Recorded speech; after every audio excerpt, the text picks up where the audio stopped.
Hi, it's me, Papa John the Toolman. Today we are going to show how to terminate a Cat6A shielded cable. And we have here our 10 gig termination kit, which is very popular. 10 gig cable is really just more and more every month, selling more terminations for that kind of cable.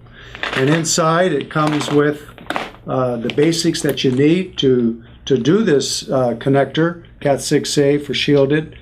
Comes with the tool, which is designed for doing this type of connector, the external ground crimper, and a cable jacket stripper are Cyclops. So let's go here and let's do some hands-on and see how it's done.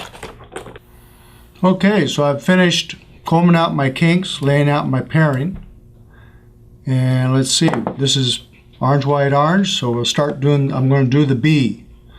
So there's the 2, 1, 2, there's 3, blue is 5, 5, 4. I want to make sure this doesn't kink up at the back.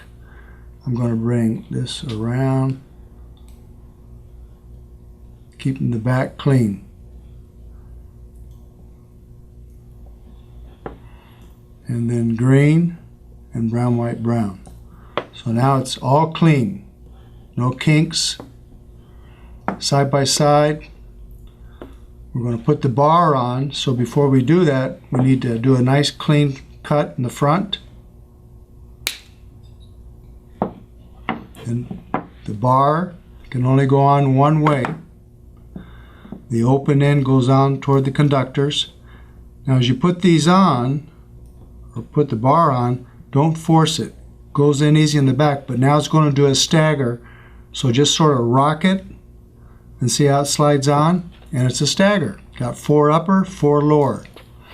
And then we're going to take it toward the back, at least a 1/4 inch, close to 3/16 toward the jacket. We'll stop right there. So at this point now, I'm going to do a flush cut. So we're going to take the cutters, put it right against the bar, and that is the prep that's going to go into the connector. Okay, time to put the connector on. So before I do, I'm going to take my cable here, which is basically concentric, and I'm going to reshape it a little bit to make it easier going into the connector. So I'm going to use my lineman pliers. I got our new model 12206. I really like these. I'm going to use the oval part, and the bar will help me determine how to shape it. That's how it's going to go into the connector. And then we'll take the connector now, and we're going to put this on. So just carefully slide this in, and the cable goes in. Now once we're in there, the liner bar, the wire guide bar, it stops before it gets to the contacts. Now we want to keep pushing. It does not go under the contacts, the conductors do. So we want to keep pushing those conductors all the way forward. See how the cable is going in? And you can check the nose. And I have all copper in the front. So I'm ready to rock and roll here. So it's ready to be terminated. So since I'm up there, before I set my ground, I'm going to go ahead and crimp it with my Titan. Something to remember, there is no strain latch in this connector. And it's important that you remember you cannot crimp it with a standard RJ45 tool. So the Titan XG is designed to crimp this connector. You use a standard tool, it's going to crush that back end because the latch driver being in the die. So let's open up our tool. There we go. We'll put it in, hold it tight against the front, crimp it. We're ready to go. So now it's been terminated, looking good. Now we need to set the ground. So what I'm going to do here before I put up my ground, I want to roll my drain wire up, and I'm going to use there's several ways to do this, but I'm just going to use my little flush cutter here. You don't want to squeeze real tight because you'll cut the wire, so just sort of use it like a pincher.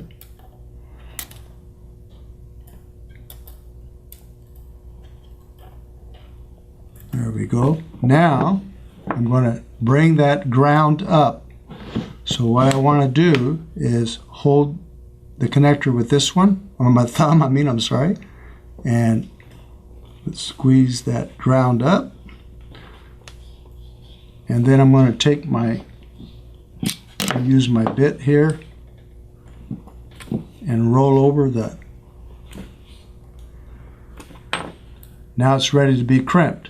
And in the kit, you have your crimper, your CT360, and 2 cavity sizes. Start with the big one and then use the small one. So lay it in there and get her set, and we'll pass it to the smaller one.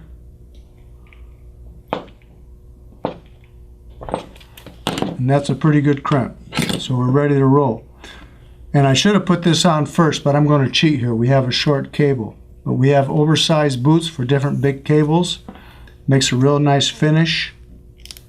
You slide it on, and you got a custom looking, ready to go 10 gig Cat6A termination.